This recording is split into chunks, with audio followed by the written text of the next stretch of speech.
Auditeurs, auditrices de la web radio KGN, bonjour et bon week-end. Bienvenue à suivre ce journal hebdomadaire présenté par Marie-Thérèse Riziki. Voici les titres. Les organisations membres de la coalition Jeunesse, Paix et Sécurité ont célébré la Journée internationale de la paix à Bukavu. La situation économique et financière des parents du Sud Kivu crée un déséquilibre sur la scolarité des enfants. Les jeunes appelés à jouer leur rôle pour la promotion de la paix en RDC. Encore une fois, bonjour.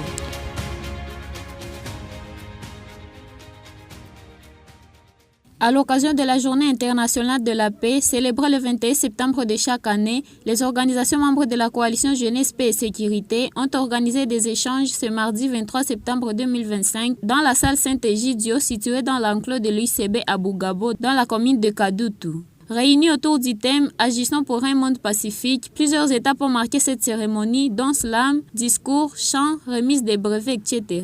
Au nom du responsable de la coalition provinciale Jeunesse, Paix et Sécurité, Pacifique Mouchouboussa, a spécifié lors de son discours que soutenir la créativité, l'engagement et les initiatives locales des jeunes est une offre conduisant à des solutions durables pour prévenir les conflits et renforcer la cohésion sociale. Pacifique Mouchouboussa en parle. Investir dans la jeunesse, c'est investir dans la stabilité, le développement et l'avenir de notre province. Soutenir la créativité, l'engagement civique et les initiatives locales des jeunes, c'est offrir à notre société des solutions durables pour prévenir les conflits et renforcer la cohésion sociale. Chers jeunes, cette journée est aussi un moment de réflexion. Elle nous rappelle que la paix se construit chaque jour à travers nos gestes, nos paroles et nos actions. Chaque initiative, aussi petite soit-elle, chaque projet communautaire, chaque dialogue organisé contribue à transformer notre environnement. Comme le dit si bien un proverbe africain, seul on va plus vite, ensemble on va plus loin. La paix n'est pas l'affaire d'un seul individu, elle est l'affaire de tous, et particulièrement des jeunes qui sont au cœur du changement. Du côté des participants, Limba Nyakura, coordinatrice de l'association Caribou Jeunesse Nouvelle, a montré que malgré les défis politiques, économiques et sociaux que traversent les provinces du Nord et Sud Kivu, la paix est une question générale. Elle explique. La paix, c'est une question qui nous engage tous. La paix n'est pas un objectif, c'est un but et que nous devons tous atteindre.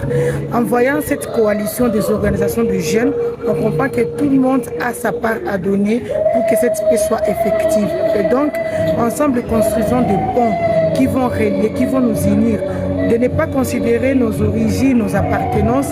La paix ne regarde pas tout ça. La paix, c'est un effort de tous, c'est une contribution de tous. Tout le monde doit apporter la pierre à l'édifice, on doit mettre la main à la pâte. Il s'est de signaler que cette activité s'inscrit dans le cadre du projet promouvoir la participation politique des jeunes au Nord et Sud Kivu à travers l'appropriation de l'agenda jeunesse, paix et sécurité mise en œuvre par Search for Common Ground, YALI RDC, Youth for Peace avec l'appui financier des Nations Unies pour la paix. Parlant du rôle que les jeunes ont à jouer dans la recherche de la paix en République démocratique du Congo, Emmanuel Chalukoma pour les détails. Dans un entretien avec la web radio KGN, ce mercredi 24 septembre 2025, Blaise Baroumé, rapporteur au sein de la coalition Jeunesse, Paix et Sécurité du Sud Kivu, a expliqué le rôle que les jeunes ont à jouer pour reconstruire et bâtir la paix à l'est de la RDC. Et les jeunes sont des acteurs importants dans la résolution de ce conflit, en ce sens que les jeunes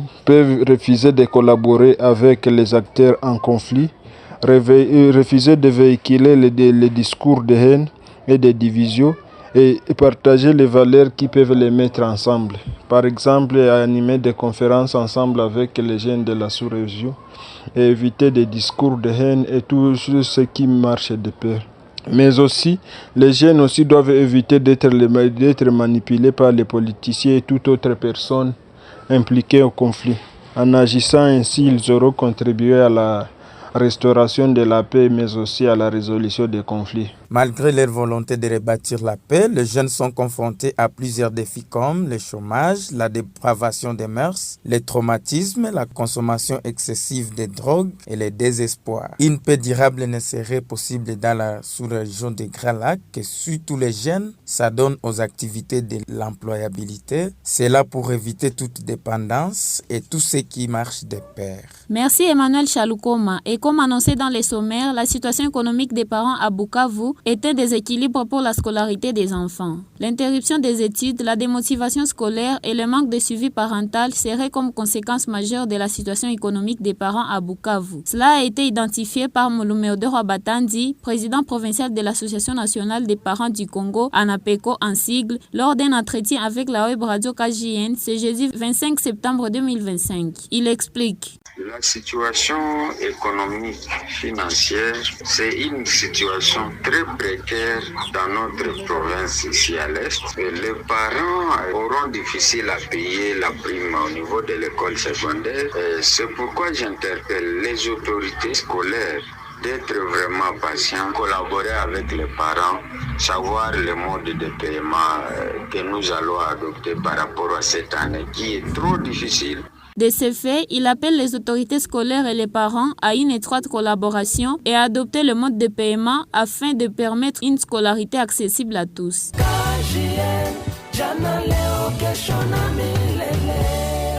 Et parlons de la page noire dans ce journal. Décédé depuis le 22 septembre 2025 suite à une longue période de maladie, le journaliste Trésor Ilanga a été conduit à sa dernière demeure ce jeudi 25 septembre 2025 au cimetière de la Ruzizi. Le défunt a passé toute sa carrière professionnelle dans la presse du Sud Kivu, en commençant par la radio Maendeleo, ensuite le journal Le Souverain Libre et enfin la radio communautaire de Mwenga, où il occupait le poste de chargé des programmes jusqu'à ce qu'il tire sa révérence. Décédé à l'âge de 40 ans, le défunt laisse derrière lui une veuve et 2 orphelins. La presse du Sud Kivu présente ses condoléances les plus attristées. Et en ce mois de septembre 2025, Bukavu accueillera pour la première fois le concours Miss Excellence Junior lancé par l'organisation Miss Excellence sous le thème « La femme au cœur du développement ». N'est-ce pas, Bénitz Kadjibouami? Bien plus qu'un simple concours de beauté, l'événement veut mettre en avant l'intelligence, le leadership et l'engagement communautaire des jeunes filles congolaises de 17 à 23 ans